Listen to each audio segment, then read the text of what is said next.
Donc, samedi dernier, j'ai parlé de donner, l'occasion de donner, et donc j'ai parlé de recevoir en quelque sorte.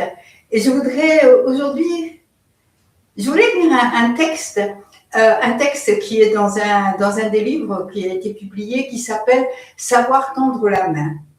Parce que donner, l'autre côté, bien sûr, c'est recevoir. Et recevoir, c'est difficile. Recevoir, c'est accepter qu'il y a un manque, qu'il y a une vulnérabilité en nous. Quand je parlais de descendre les valises, eh bien, je suis consciente que c'est une vulnérabilité due à l'âge, due au corps qui change, et que autrefois je descendais de valises en courant, mais que maintenant il y a quelque chose qui fait que je suis obligée de demander et d'accepter, de me mettre dans cette vulnérabilité pour pouvoir recevoir.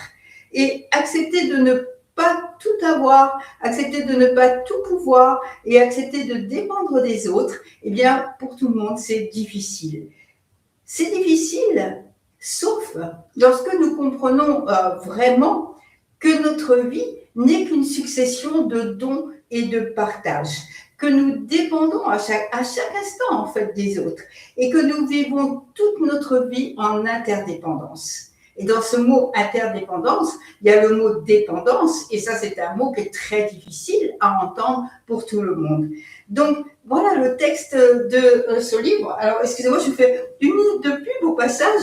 Voilà, il y a eu 2 livres qui ont été publiés, un qui s'appelle Tout ce qui compte en cet instant, et l'autre qui s'appelle Une saison en méditation. Donc quelquefois j'aime bien reprendre un petit peu ces textes. Donc, apprendre à demander et apprendre à recevoir, ça veut dire qu'il faut apprendre aussi à surmonter la méfiance de l'autre, à surmonter la peur qu'on a de l'autre, la peur de la rencontre, la peur de l'ouverture, la peur donc de notre propre vulnérabilité et la peur de cette question, qu'est-ce que je vais avoir à donner en échange? Et apprendre d'une certaine façon à s'aimer assez pour que l'autre nous aime, le temps, quelques minutes peut-être, le temps d'un sourire, le temps d'un don, mais apprendre à être assez bien en soi-même pour que l'autre puisse être bien aussi avec nous. Et alors que nous évaluons sans cesse ce que nous avons, il faut que nous regardions aussi ce dont nous avons besoin et ce que nous avons à recevoir. Donc cette histoire, ça part d'une histoire parce que quelquefois c'est en voyant des personnes, en parlant avec elles, en me voyant moi, en voyant mes réactions, que je comprends quelque chose de plus large. Donc un jour c'était le printemps, j'étais au temple et j'étais assise avec une amie qui est aussi une pratiquante du temple sous le cerisier, on buvait un thé et je la regarde et je suis étonnée de la trouver aussi fatiguée, aussi amaigrie en cette fin d'hiver. Alors que je l'avais laissée au début d'hiver, elle s'installait dans une grande maison blanche avec son mari, avec son bébé tout neuf. Et c'est tellement beau dans cet endroit, un paysage quasi lunaire comme ça sur le plateau ardéchois, avec des rochers et beaucoup de vent, beaucoup de pierres, voilà.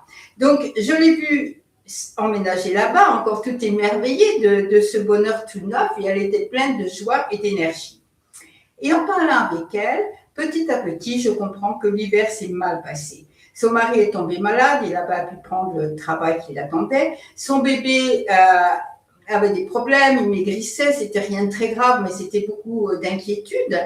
Et elle me parle de tout ça très, comment je peux dire, très embarrassée, avec les yeux baissés, sans me regarder. Et elle finit par m'expliquer, bon, bien sûr, c'est une femme du Sud, du Grand Sud, et comment c'était pas possible souvent pour elle de prendre la voiture, parce que les routes sont pleines de neige, ou elles sont verglacées, et qu'elle habitait un petit hameau sans commerçants, et que donc parfois ils ont même manqué du nécessaire. Moi, j'étais vraiment étonnée en entendant ça, parce que je connais les gens de la région et ils sont très généreux. Il y a un esprit d'entraide à cause des conditions climatiques difficiles. Et donc, je lui dis, mais comment ça se fait qu'aucun voisin ne t'ait proposé de l'aide? Et elle baisse la tête. Et elle me répond, encore plus doucement, elle me répond, parce que je ne le disais à personne. Alors j'étais vraiment épatée. Je lui dis, mais alors pourquoi pas à moi, au moins? Pourquoi ne pas m'avoir téléphoné? Je serais venue avec la voiture, j'aurais apporté des choses, etc. Et à ce moment-là, elle a vraiment un cri du cœur. Et elle me dit, mais donner, je peux donner jusqu'à ce que je n'ai plus rien, mais recevoir, ça, c'est trop difficile. Et j'ai vraiment entendu ça beaucoup de fois. J'ai vraiment entendu beaucoup de personnes me dire ça. Parce qu'on va essayer de tout faire par soi-même, de résoudre soi-même ses problèmes, par habitude, par fierté, par peur, par... Je ne sais pas, on pourrait mettre autant de personnes, autant de raisons, mais c'est ce côté de refuser de recevoir. Parce qu'on porte vite un jugement. Donner, c'est bien, c'est généreux, on est du bon côté, mais demander, recevoir, c'est pas bien. Voilà, c'est un signe de faiblesse. Et c'est tellement difficile de perdre notre illusion du je peux tout, je suis toute puissante, j'ai besoin de personne, et reconnaître qu'il va nous falloir tendre la main, tendre le cœur et accepter l'aide des autres. Et quand je regarde notre vie, quand je regarde ma vie, quand je regarde notre vie, je me dis, mais nous sommes tous des mendiants. Nous sommes tous des mendiants. Nous sommes des mendiants d'amour, nous sommes des mendiants de vie, nous sommes des mendiants comme ces renonçants, vous savez, les sannyasines, ces renonçants qui lâchent tous leurs biens et qui vont marcher pour reconnaître dans l'autre son propre visage, le visage divin. Nous sommes tous des mendiants. Et pourtant, nous avons à surmonter cette méfiance, nous avons à surmonter cette peur, et la peur de notre ouverture à l'autre, la peur d'être blessé, la peur d'être rejeté. Bien sûr, ça arrive. J'ai dit, il y a 9 personnes sur 10 qui descendent ma valise, mais il y en a une 10e qui m'envoie promener. Mais ça va, je me dis, ben voilà, cette personne, elle est comme ça. Peut-être que c'est seulement aujourd'hui, c'est un jour comme ça, ou peut-être que c'est son caractère. Mais c'est pas moi que ça met en cause quand elle me rejette. Je dis, le problème, c'est son problème à elle, si problème il y a encore. Et cette peur aussi de se dire, qu'est-ce que je veux avoir à donner en échange? Parce que nous pensons comme ça, nous pensons que qui est cette personne. Et en fait, c'est aussi, je crois, vraiment de ne pas savoir s'aimer soi-même assez. Parce que on peut être assez libre, assez joyeux ou joyeuse pour se tenir exactement là où il n'y a plus de différence entre moi et l'autre. Juste cette joie de l'échange, sans calcul, juste une rencontre comme ça, d'un moment, d'un sourire ou plus grande ou plus longue, juste une rencontre comme ça de cœur à cœur. Vous savez, cette histoire, elle est très connue. Un jour, le Bouddha, à la fin de ses sermons, cueille une fleur et la garde en la faisant tourner comme ça entre ses doigts. Et il y a un de ses disciples, un seul, qui sourit. Et le Bouddha dit, celui-ci a compris tout mon enseignement. Eh bien, je crois que ce qui comprend à ce moment-là, c'est cet échange total. Parce qu'il n'y a donner, ça n'existe pas. Recevoir, ça n'existe pas. Il n'y a que le partage dans notre vie.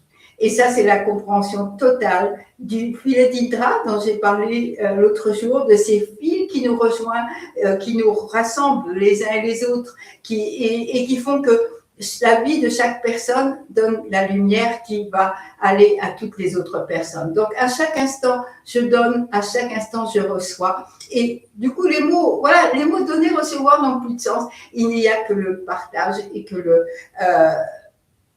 le don à chaque instant, dans ces deux sens. Alors, comme le zen, c'est quelque chose de très concret. Ce que je vous propose, c'est ce week-end de mettre en œuvre cette idée du filet d'Indra et de regarder ce que vous avez à recevoir.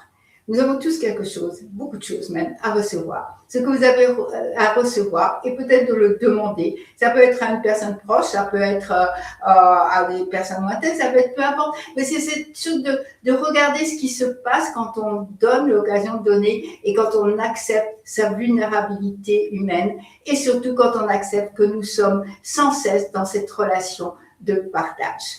Merci. Et la cérémonie maintenant, c'est vraiment ce partage, parce que entre le Bouddha, les 3 trésors, les maîtres et les disciples, il n'y a que du donner et du recevoir, il n'y a que du partage.